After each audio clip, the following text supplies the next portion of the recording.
Hey everyone, welcome back to our episode 2 of 37 की कहानी अनामिका की जुबानी. So here is Anamika with us in our episode 2. So जिन लोगों ने अभी तक एपिसोड 1 नहीं देखा है, अनामिका की जो जर्नी है उसकी जो हाफ ऑफ द स्टोरी है that we covered in our episode 1, आप उसको जाके देख सकते हो. But for the time being let's go to our episode 2 to hear the second part of the story. So Anamika, जैसे कि हमने एपिसोड 1 में डिस्कस किया that you did not qualify the exam when you appeared for the first time in 2022 and आप examination hall से वापस आए and then you आपको कंफर्म हो गया था कि इस बार मैं क्वालिफाई नहीं करूंगी. सो आपने ऑब्वियसली बैठ के देखा होगा कि आपके फर्स्ट अटेम्प्ट में क्या फेलियर्स थे, प्रिपरेशंस में क्या मिस्टेक थी. आपने वो सब कैसे पहचाना, क्या किया एंड उन प्रॉब्लम से ओवरकम कैसे किया. मैंने जब क्वेश्चन को देखा और जब मेरा आंसर देखा तो मुझे पता चला कि बहुत सिली मिस्टेक हुआ है। बहुत सारे सिली मिस्टेक हुआ है। कॉन्सेप्ट बेस्ड नहीं है।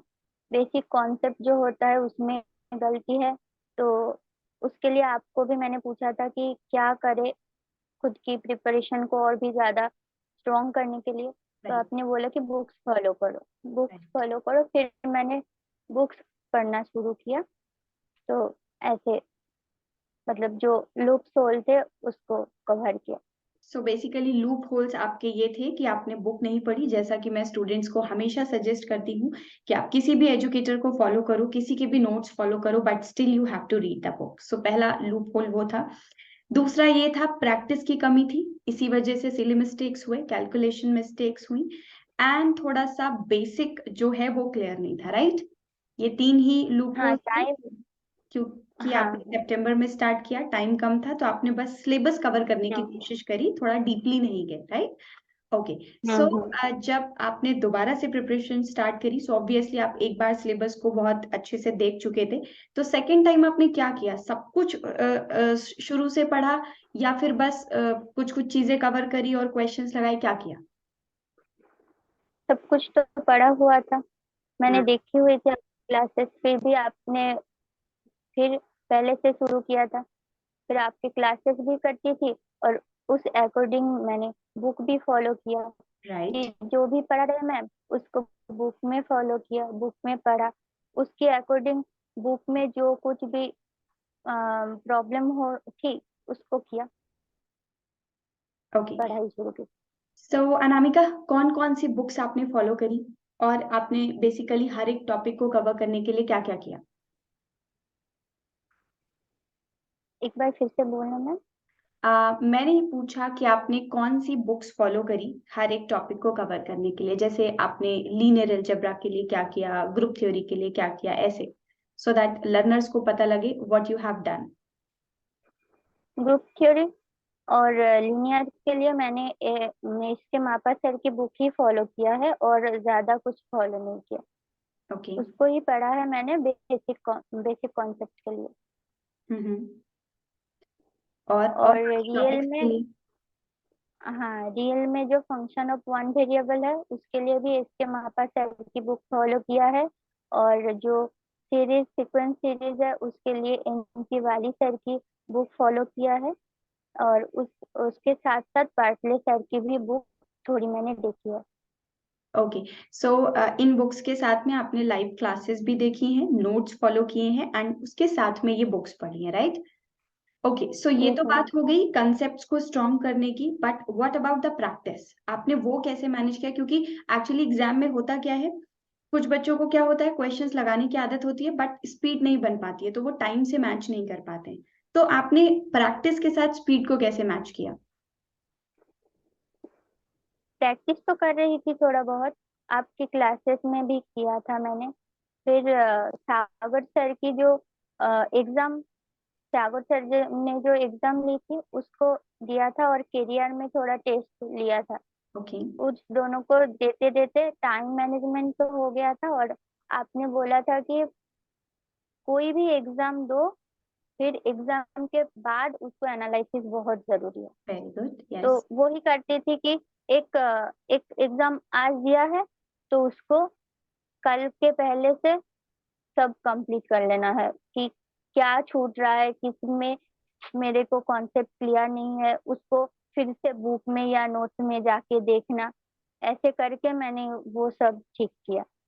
ओके, दैट्स ग्रेट कि आपने अपने लूप होल्स पहली वाली प्रिपरेशंस के ढूंढे, उस पे काम किया एंड सब कुछ बहुत अच्छा चला। बट आई होप अनामिका आपने एक स्ट्रैटेजी बनाई होगी, सेकेंड टाइम में थोड़ा स्मार्टली प्ले किया होगा कि मुझे इतने महीनों में अपना सिलेबस खत्म करना है, देन नेक्स्ट आने वाले इन महीनों में मुझे मॉक सॉल्व करने या क्या करने। तो आपने कैसे प्लान किया ये सब कुछ? प्लान तो थोड़ा था कि पढ़ना है, फिर अक्टूबर से मुझे सिर्फ प्रैक्टिस करना है, ओके। क्योंकि मेरा तो कंप्लीट था सिलेबस। हम्म। फिर बीच में थोड़ा मेरा इशू आया, वो इलनेस की इशू आई, फिर उसमें थोड़ा गड़बड़ गया। फिर मैंने रुकी नहीं, उसके बाद मैंने अक्टूबर से वो मतलब कि पढ़ाई के साथ साथ प्रैक्टिस भी किया। मतलब पढ़ाई भी थोड़ी सी छूट गई थी, उसको पकड़ी, फिर प्रैक्टिस को भी पकड़ा, ओके, दोनों को सो एक साथ लेके ओके, चली। You mean we do not have to stop, भले ही थोड़ा थोड़ा करो हर दिन, बट करना है, राइट? कंसिस्टेंसी इज वेरी हाँ, इंपॉर्टेंट। यस। ओके, सो अनामिका, ये सब कुछ करने के बाद मॉक्स दिए आपने, सब कुछ किया, सो एनी गेसेस आपने कितने नंबर ऑफ मॉक्स दिए होंगे? 20 to 25 दिया। Okay, but mocks are really very important क्योंकि वो एक्चुअली आपको एग्जाम में क्वेश्चन पेपर को स्ट्रेटेजाइज करने में बहुत हेल्प करते हैं, ठीक है? So Anamika, now let's talk about the day when you were in the examination hall. Question paper आपके सामने था, आपने उसे सॉल्व किया। आफ्टर 3 आवर्स जब आप बाहर आए तो क्या लग रहा था, कैसी फीलिंग्स थी? मैं जब एग्जाम हॉल में थी, तब क्वेश्चन पेपर जब मेरे सामने था, तो मुझे लगा कि इतना इजी पेपर है, क्या होगा क्या नहीं होगा, कट ऑफ कितना जाएगा, क्या होगा। सब मीडियम कैटेगरी के स्टूडेंट भी ये अटेम्प्ट करके आएंगे, तो पता नहीं रैंक कहाँ जाएगा, कितना मार्क्स आएगा, कुछ ओके। भी पता नहीं था।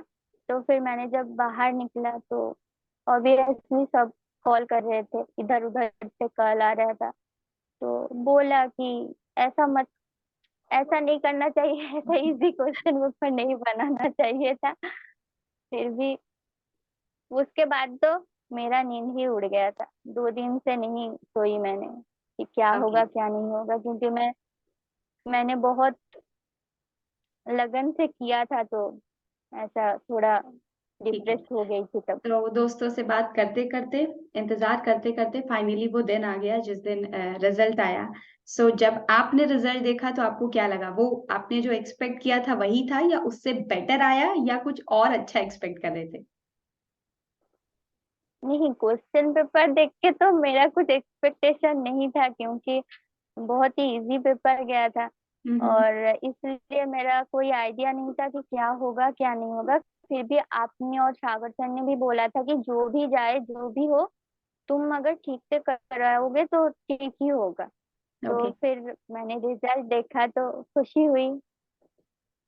ओके, सो जब रिजल्ट देखा और घर वालों को बताया, पहली बार में क्वालिफाई नहीं था, दूसरी बार में एकदम से अचानक 37 rank, so how was their reaction? Their reaction is good कि अच्छा किया, घर की लड़की अच्छा किया। तो उन्होंने भी सपोर्ट किया था बहुत। जब मैंने ड्रॉप लेने की सोची थी तो मुझे कुछ नहीं बोले थे, तुम खुद की खुद की सोचो, करो जो करना चाहते हो, ओके, ऐसा। so Anamika, once again, a very big congratulations for achieving such a good rank. And so आप अपनी इस सक्सेस का क्रेडिट जो है वो किस किस को देना चाहेंगे? अपने फ्रेंड्स, फैमिली? पहले तो मेरे मम्मी पापा, जो जिन्होंने अगर सपोर्ट नहीं किया होता तो मैं इधर पे नहीं आती और पढ़ाई भी नहीं कर पाती हो, अगर सपोर्ट नहीं होता तो। फिर मेरा जो दीदी सर है, दीपंकर दास करके सर, जिन्होंने मुझे बोला कि हाँ ऐसा होता है, जैम करके होता है। और इंस्पिरेशन भी सर था, सर इतने अच्छे हैं कि इंस्पिरेशन भी सेट था। फिर मैंने आन अकेडमी पे आई, फिर आप मिले। आपको तो बहुत मतलब ऐसा कि आपको देख के लगा था कि हाँ मैम के जैसा बनना है। आपके जैसा नहीं बन पाऊंगी पर कोशिश करना है। हाँ, फिर ऑब्वियसली आप मुझसे ऋषभ बेटर सर भी बन थे। सकते हो। ऋषभ सर भी थे, सागर सर भी थे। सागर सर से भी मैंने कहानी, और मैंने सोचा कि अगर सर मैम ऐसे कर सकते हैं तो मैं भी कर सकती हूँ। ओके, और फ्रेंड्स वगैरह थोड़ा बहुत तो है अन क्लासेस में अकेडमी मजे के, और करने के थे लिए, तो। राइट, थोड़ा सा हाँ माहौल हाँ चेंज हाँ, करने के लिए। ओके, करने के दैट्स लिए। Good. Yeah that's good. So once again congratulation. So Anamika अभी क्या सोच रहे हो, कहाँ एडमिशन लेना है? फर्स्ट चॉइस तो मेरा बॉम्बे है और ओके, सेकंड चॉइस गुवाहाटी है। okay, that's great. So I wish you all the best for your future. ऐसे ही बहुत सारे एग्जाम्स को क्वालिफाई करते रहो एंड आगे बहुत सारी सक्सेस को अपने पास ऐसे ही लाते रहो, खूब मेहनत करो। Okay, so once again congratulations from our platform, a very very big congratulations. Hope आपकी इस जर्नी से ये जो लर्नर्स ये आपकी जर्नी देख रहे हैं उनको कुछ इंस्पिरेशन मिले, कुछ सजेशंस मिले, और ये जो बातें हैं वो उनकी जो जर्नी अभी स्टार्ट हो रही है 2024 वालों को, लोग उनको कुछ हेल्प कर सके। So thank you so much Anamika for coming to our platform and giving this such a nice interview and sharing your story with us. Thank you. Thank you ma'am.